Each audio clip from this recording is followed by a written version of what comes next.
नमस्कार। जनता पॉलिटिक्स में एक बार फिर आप सबका स्वागत है। सावन के दूसरे सोमवार की अनंत शुभकामनाएं। आज भगवान भोलेनाथ पे कुछ बातें करेंगे। आपने महाकाल कॉरिडोर में बनी मूर्तियों को कभी ध्यान से देखा है? आपको इन मूर्तियों में भारतीय स्थापत्य कला की झलक नहीं दिखाई देगी। वो चाहे भगवान शंकर की मूर्ति हो या फिर कुरुक्षेत्र में अर्जुन के रथ की। हमारे धर्म में देवी देवताओं का जो पारंपरिक स्वरूप था उससे हटकर यहाँ निर्माण कार्य हुआ है। निसंदेह यह आधुनिकता का प्रमाण है।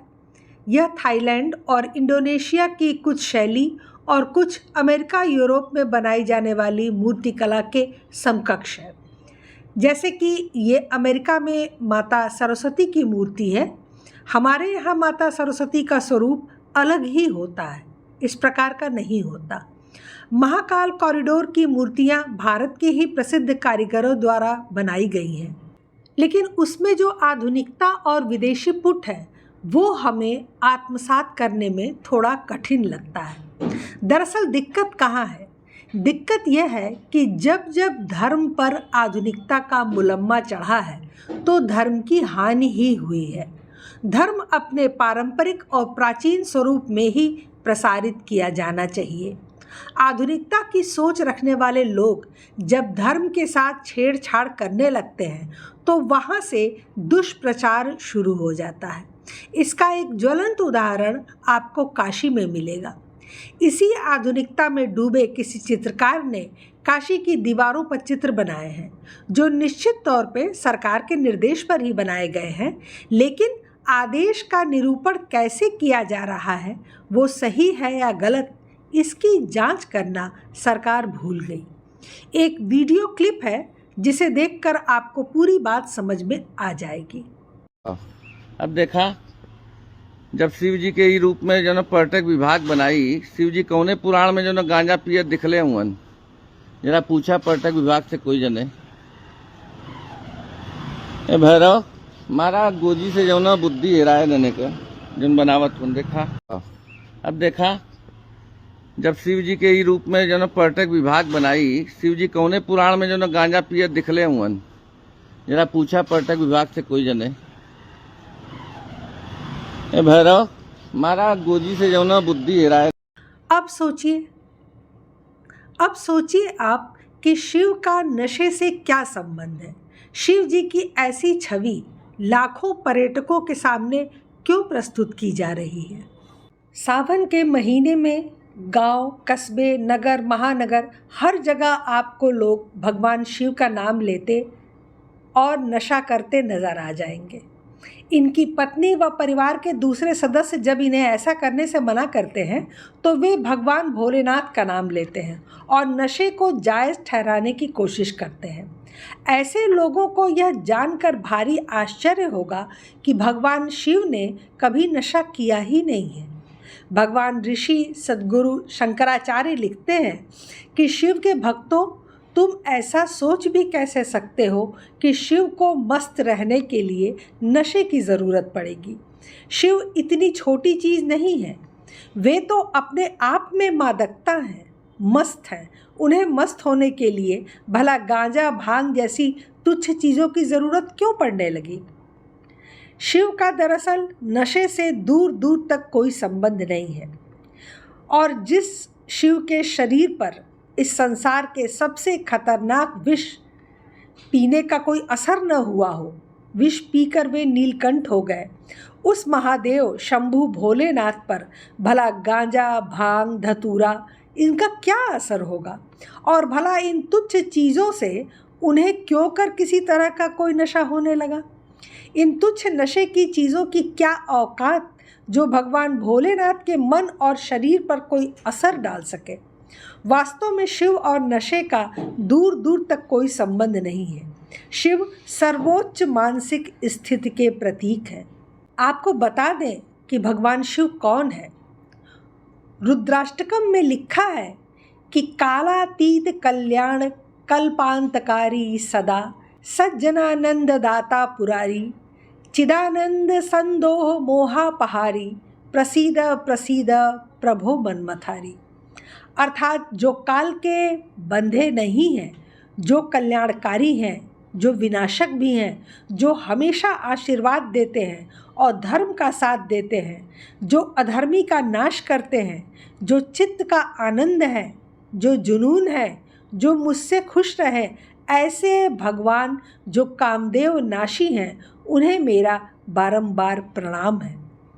अब अपने आप से पूछें कि जो अनंत आनंद का दाता है, जो किसी भी भौतिक सुख से लाख गुना तीव्र है, क्या उसे भांग का नशा करने की ज़रूरत है? भगवान शिव स्वयं आनंदित हैं। वे स्वयं आनंदित होने की स्थिति में हैं। वे आपको इच्छाओं को त्यागने के लिए कहते हैं और आपको लगता है कि वे स्वयं भी खरपतवार के आदी हैं। अब आप पूछेंगे कि फिर उन्हें भांग धतूरा क्यों चढ़ाया जाता है? तो भांग की पत्तियों को औषधि के रूप में उनकी पूजा होती है, क्योंकि भगवान शिव के एक पहलू को वैद्यनाथ, यानी वैद्यनाथ का मतलब होता है डॉक्टरों का स्वामी, तो उन्हें वैद्यनाथ के रूप में भी जाना जाता है। शिव महापुराण में भगवान शिव को नीलकंठ कहा गया है, क्योंकि सागर मंथन के समय भगवान भोलेनाथ ने सागर मंथन से उत्पन्न हलाहल विष को पीकर सृष्टि को तबाह होने से बचाया था। लेकिन विष पीने के बाद इसके प्रभाव से भगवान शिव का गला नीला पड़ गया, क्योंकि उन्होंने विष को गले से नीचे नहीं उतरने दिया था। इसका परिणाम यह हुआ कि विष भगवान शिव के मस्तिष्क पर चढ़ गया और भोलेनाथ अचेत हो गए। ऐसी स्थिति में देवताओं के सामने भगवान शिव को होश में लाना एक बड़ी चुनौती बन गई। देवी भागवत पुराण में बताया गया है कि इस स्थिति से आदि शक्ति प्रकट हुई और भगवान शिव का उपचार करने के लिए जड़ी बूटियों और जल से शिव जी का उपचार करने लगी। भगवान शिव के सिर से विष की गर्मी को दूर करने के लिए देवताओं ने भगवान शिव के सिर पर धतूरा भांग रखा और निरंतर जलाभिषेक किया। इससे शिव जी के सिर से विष का असर दूर हो गया। उसी समय से भगवान शिव को धतूरा भांग और जल चढ़ाया जाने लगा।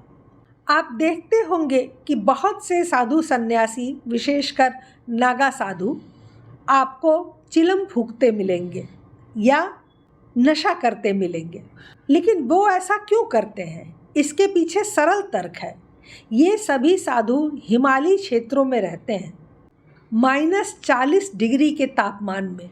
जब वे अपने शरीर पर राख डालते हैं तो उनके शरीर के छिद्र अवरुद्ध हो जाते हैं और गर्मी का हस्तांतरण नहीं होता। हम सभी जानते हैं कि उच्च तापमान से निम्न तापमान तक ऊर्जा प्रवाहित होती है, इसलिए उनके शरीर के अंदर का तापमान बहुत अधिक होता है और बाहर का तापमान बहुत कम होता है। इसलिए वे अपने शरीर के छिद्रों को अवरुद्ध करने और गर्मी के हस्तांतरण को रोकने के लिए अपने शरीर पर राख डालते हैं। लेकिन उनके शरीर के अंदर का तापमान कैसे बढ़ता है? वे ध्यान करते हैं, वे अलग अलग प्राणायाम करते हैं और सबसे महत्वपूर्ण बात यह है कि वे शरीर के तापमान को बनाए रखने के लिए गांजे का सेवन करते हैं। इस तरह वे -40 डिग्री तापमान में भी नग्न शरीर के साथ रह लेते हैं। अब उनकी देखा देखी अगर आम आदमी भी गांजे और भांग का सेवन करने लगेगा, जो कि सामान्य क्षेत्रों का रहने वाला है, तो उसकी क्या स्थिति होगी? भोलेनाथ की नकल करने वालों से एक प्रश्न है कि अगर भोलेनाथ जो करते हैं ठीक वही तुम्हें भी करना है, तो तुम रोज जहर क्यों नहीं पीते? भगवान ने तो संसार के सबसे खतरनाक विष से भरा हुआ पूरा घड़ा पी लिया था। तुम उतना नहीं तो आधा गिलास ही पी लो, 1 चम्मच ही पी लो। भगवान भोलेनाथ महीनों ध्यान में बैठे रहते हैं, हिलते तक नहीं थे। तुम कुछ घंटे ही उस मुद्रा में बैठ के दिखाओ। अपने गलत व्यसनों को भगवान भोलेनाथ से मत जोड़ो। सावन भोलेनाथ का महीना है। इसी महीने में भोलेनाथ की सौगंध लो कि जीवन में कभी नशा नहीं करोगे। शंभू प्रसन्न हो जाएंगे। तुम्हारे प्रण से वे इतने प्रसन्न हो जाएंगे कि उनका डमरू बज उठेगा। तुम्हारी भक्ति उन्हें मुग्ध कर देगी, वे नृत्य करने लगेंगे। लेकिन ऐसा कोई नहीं करता। कुछ विद्वान कहते हैं कि विश्व को हलाहल के कुप्रभावों से संरक्षित करने के लिए ही शिवार्चन के समय बेलपत्र आदि को शिवलिंग पर चढ़ाने की परंपरा है। शिवलिंग पर जिन जिन द्रव्यों से अभिषेक किया जाता है उन सभी द्रव्यों से ब्रह्मांडीय ऊर्जा के नकारात्मक प्रभावों का शमन होता है। यही रुद्राभिषेक का विज्ञान है। इसी प्रकार की अर्चना करने वाले को तत्काल राहत मिलती है। आप शिव महापुराण पढ़िए, उसमें कहीं नहीं लिखा है कि शंकर भगवान को भांग प्रिय है। यह तो काशी मथुरा आदि क्षेत्र के भंगेड़ियों ने ही इसे प्रिय बना दिया। हकीकत यह है कि शिव जी का कंठ जलता है तो इस कंठ की जलन को दो वस्तुओं से रोका जा सकता है, एक गाय का दूध और दूसरा भांग का लेप। लेकिन शास्त्रों में कहीं भी शिव जी के भांग, गांजा या चिलम पीने का उल्लेख नहीं मिलता। कई लोग कहते हैं कि भांग एक औषधि है और इसके कई औषधीय गुणों की बात करते हैं और तर्क देते हैं कि यदि इसे उचित मात्रा में ले तो इसके कई मेडिकल फ़ायदे हैं। दरअसल मेडिकल फ़ायदे बीमार लोगों के लिए हैं। भांग को सिर्फ दो लोग ही इस्तेमाल करते हैं, एक वे जो बीमार हैं और दूसरा वे जो नशा करना चाहते हैं। तो शिव जी न तो बीमार हैं और न ही नशे के आदी हैं, वे तो परम योगी हैं। उन्हें भांग की आवश्यकता नहीं। ध्यान के नशे के आगे सभी नशे कमज़ोर हैं। जिसे समाधि का नशा हो वह दूसरा क्या नशा करेगा। दरअसल योग की उच्चतम स्थिति में शरीर की आवश्यकताएं अत्यंत ही गौण हो जाती हैं। इस स्थिति में आहार का महत्व ही नहीं रह जाता, फिर नशे आदि का प्रयोजन ही कहाँ रह जाता है। कोई भी योगी किसी भी प्रकार का नशा नहीं करता, क्योंकि योग की शक्तियाँ प्राप्त करने में हर तरह का नशा बाधा उत्पन्न करता है। जब एक सामान्य योगी ऐसा नहीं कर सकता तो फिर शिव तो महायोगी हैं, वे तो भगवान हैं, वे ऐसा कैसे कर सकते हैं। विद्वान लोग कहते हैं कि यह अनर्गल बातें उन लोगों ने फैलाई जो धर्म की आड़ में नशा करना चाहते हैं। पहले भांग को शिव जी से जोड़ा गया, बाद में धीरे से गांजा और चरस को भी जोड़ दिया गया। भांग, गांजे आदि नशे की आदत को शिव के साथ जोड़कर अपने नशेड़ीपन को एक आध्यात्मिक पहलू देकर वे समाज से बचकर पाक साफ बने रहना चाहते हैं। भगवान शिव के संबंध में गलत प्रचार करेंगे तो लोग उनसे क्या प्रेरणा लेंगे। यही ना कि भांग चिलम पीना चाहिए, नशा करना चाहिए। शिव का अर्थ है शुभ और कल्याण कारक, मोक्ष देने वाला। परंतु नशे के सेवन से किस प्रकार का कल्याण हो पाएगा। इसलिए शिव को नशे से जोड़ना एकदम गलत है। शिव से योग की प्रेरणा लें, ध्यान की प्रेरणा लें, विद्युता और निष्प्रियता की प्रेरणा लें, तभी जीवन का उद्देश्य सफल होगा। ऐसे में यदि आपके घर, मंदिर या अन्य किसी भी स्थान पर भगवान शिव का ऐसा चित्र या ऐसी मूर्ति लगी है जिसमें वे चिलम पीते या भांग का सेवन करते हुए नजर आ रहे हैं, तो उसे आप तुरंत ही हटा दें। यही अच्छा होगा। यह भगवान शंकर का घोर अपमान है। यह भी कितना दुख भरा है कि कई लोगों ने भगवान शंकर पर ऐसे गीत और गाने बनाए हैं जिनमें उन्हें भांग का सेवन करने का उल्लेख किया गया है। कोई गीतकार या गायक यह जानने का प्रयास नहीं करता कि इस बारे में सच क्या है। मैं जो गाना गा रहा हूँ या जो गीत लिख रहा हूँ उसका आधार क्या है। क्या सच में भगवान शिव नशा करते थे? भगवान ऐसे भक्त को भी अपना भक्त मानते हैं जो उनका घोर अपमान करके उनकी छवि खराब कर रहे हैं। इसीलिए तो उन्हें भोलेनाथ कहा जाता है। विशेषकर जो लोग कांवड़ लेकर जाते हैं और उसमें डीजे बजवाते हैं, वहाँ ध्यान रखना चाहिए कि ऐसे बेढंगे और अश्लील गानों को रिजेक्ट करें। जब जनता इन्हें नापसंद करना शुरू कर देगी तो ऐसे गाने बजने बंद हो जाएंगे और फिर लोग इन्हें रिकॉर्ड भी करने से बचेंगे।